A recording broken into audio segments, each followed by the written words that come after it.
Good morning, welcome to Rising, and we have a great show for you today with a great guest lineup, and Batya Ungar-Sargon is in studio in DC with us for it. So nice to see you, Batya. Thank you so much. I'm so happy to be here.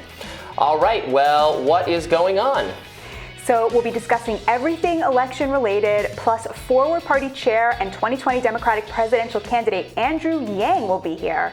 And our Rising panel is back. We'll discuss the role crime and public safety played in driving voters to the polls last week, or didn't play. But first, two major races called over the weekend have secured Democrats' Senate control. Catherine Cortez Masto in Nevada and Mark Kelly in Arizona have both narrowly defeated their Republican challengers and won re-election, giving Democrats the 50 seats they need to retain power in the upper chamber. The only remaining outstanding Senate race is in Georgia. Democrat Raphael Warnock and Republican Herschel Walker are headed to a runoff there next month. Meanwhile, control of the House is still up in the air. Republicans are just 6 seats away from wresting power from the Democrats. However, several too close to call races means we'll just have to wait and see. Now, as Team Blue celebrated the Cortez Masto and Kelly victories, here's what party leaders had to say over the weekend. Well, I tell you what, congratulations to Senator Schumer. He's got a majority again, and we're focusing now on Georgia. We feel good about where we are.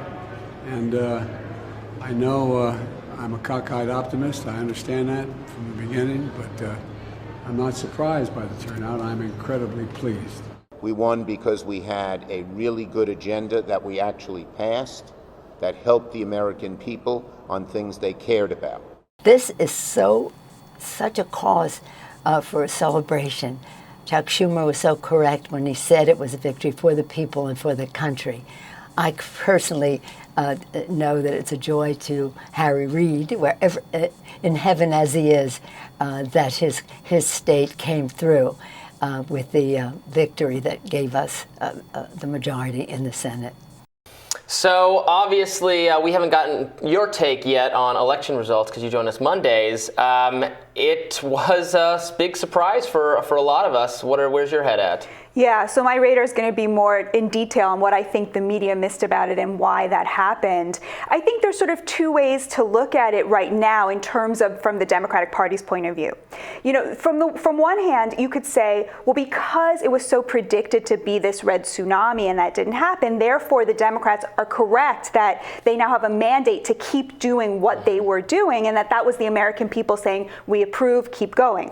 The other interpretation, which is something you'll hear more likely to hear on Fox News, would be that, you know, it wasn't so much that they were saying yes to the Democrats as that they were saying no to the Trump wing of the Republican Party, and that's quite a different interpretation of how things fell out. What are your thoughts? Yeah, and my radar will be more on Trump's contributions to this lovely outcome. Something else that we haven't really discussed yet that my friend Ben Domenech, who's on Fox News, brought up last night. I caught him on Mark Levin's show.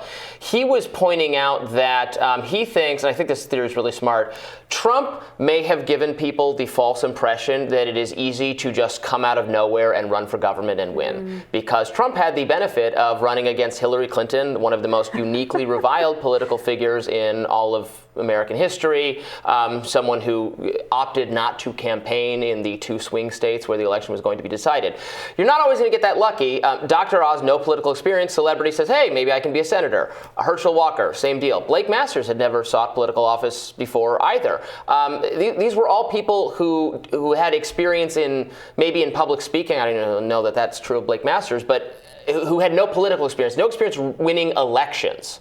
And you know what? That hurts. It helps you run savvier campaigns when you've done it before. I remember an elected official I used to know told me that a local official in Michigan told me he lost his first race, and that was the greatest gift that he could have ever gotten because it taught him so much. Losing teaches you something.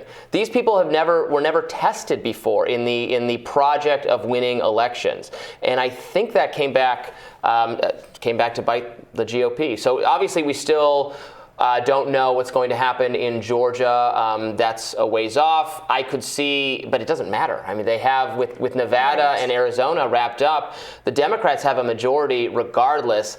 I tend to think that's going to mean the Republicans will be a bit demoralized in that race, and I could see Warnock winning just because the other side kind of has a, well, what's the point attitude. What do you think? And what do you foresee the Democrats doing with this, Well, that's these some results. A lot of policy-wise, I think unfortunately the effort to perhaps stall the unlimited payments to Ukraine, which was going to be a part of I think Republicans taking over. I think that was going to be a top priority, especially with the changes in the House. And the House is still changing hands, it looks like.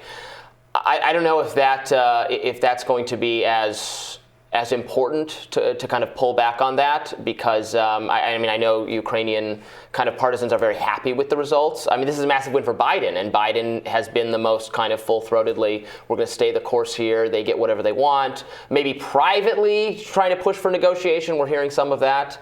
But policy-wise, I don't see why this would be anything other than a massive continuation of what we've had. What do you expect? Yeah, I mean, I think even if the Republicans take the House, a narrow margin is a very narrow margin is definitely going to limit them in terms of, because their House is now divided on questions of foreign, interventions, foreign policy, and so forth. I was very happy to see Jake Sullivan suggesting to Zelensky that maybe, retaking Crimea is a little bit too far, but I guess we'll see what's going to happen. And also, there's all this infighting, the leadership fighting. There's a lot of Republican voices. I saw there was an open letter today that people like the Heritage Foundation's president signed it as well, calling for delay in a vote to approve McConnell and McCarthy as leader. They want to wait till the Georgia runoff takes place first. That is essentially like a de facto vote of no confidence in the current leadership, which makes some sense in that this was a disappointing result. I think it doesn't make sense in other ways that I'm going to get into in my radar, but